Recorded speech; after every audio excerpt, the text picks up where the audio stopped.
কোরআনে পাকে সূরা আনফাল 24 নম্বর আয়াতটি সাইয়েদনা মুহাম্মদ মুস্তাফা আহমদ মুজতবা সাল্লাল্লাহু আলাইহি ওয়াসাল্লামের শান মানে ভরপুর এমন এক মহান আয়াত, যে আয়াতে রসুল পাক যখন তার গোলামকে ডাক দিবেন, গোলাম যদি নামাজরত থাকে নামাজ ত্যাগ করে নবীর ডাকে সাড়া দিতে হবে।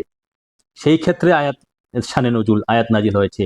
নবী পাক সাল্লাল্লাহু আলাইহি ওয়াসাল্লাম যখন ডাক দিবেন, নবীর গোলাম যদি স্বামী স্ত্রী মিলনরত থাকে তখন মিলন ত্যাগ করে নবীর ডাকে আগে সাড়া দিতে হবে।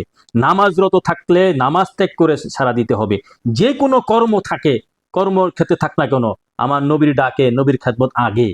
কেননা যদি নবীর খেদমত আগে আপনি হন তাহলে নবী আপনাকে জীবন দান করবেন, নতুন জীবন, ইমানি জীবন, হ্যাঁ, নুরানি জীবন, হ্যাঁ, অলিময় জীবন দান করবেন, প্রেমময় জীবন দান করবেন। এই ব্যাপারে কোরআনের সূরা আনফাল 24 নম্বর আয়াতে আল্লাহ পাক বলতেছেন, ইয়া আইয়ুহাল্লাযিনা আমানুস্তাজিব, হ্যাঁ, ইয়া আইয়ুহাল্লাযিনা আমানুস্তাজিবু লিল্লাহি ওয়া লিরাসূলি ইযা দাওয়াকুম লিমা ইউহিকুম।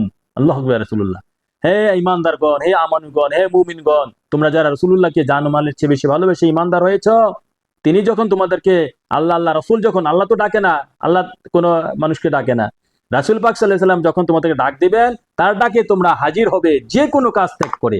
নামাজরত থাকলে, রোজারত থাকলে, হ্যাঁ, স্ত্রী মিলনরত থাকলে তোমরা সেগুলা ত্যাগ করে নবীর ডাকে সাড়া দিবে। তাহলে তোমরা সত্যিকে যদি সাড়া দিতে পারো, হ্যাঁ, কেননা ইযা দাওয়াকুম লিমা ইউহিকুম, তাহলে তিনি তোমাদেরকে জীবন দান করবেন। এই আয়াতে এও প্রমাণ মুমিনের জীবনের মালিক আমার হুজুর পাক নূর নবীজি, মুমিনের হায়াতের মালিক আমার হুজুর পাক নূর নবীজি। আমার হুজুর পাক নূর নবীজি মুমিনের হায়াত দিতেও পারে, নিতেও পারে, বাড়াইতেও পারে, কমাইতেও পারে। এই আয়াতে প্রমাণ। আল্লাহ রাসূল যেন আমাদের এই সত্য তথ্য মানা বুঝার তৌফিক দান করে। সকলে বলি আমিন।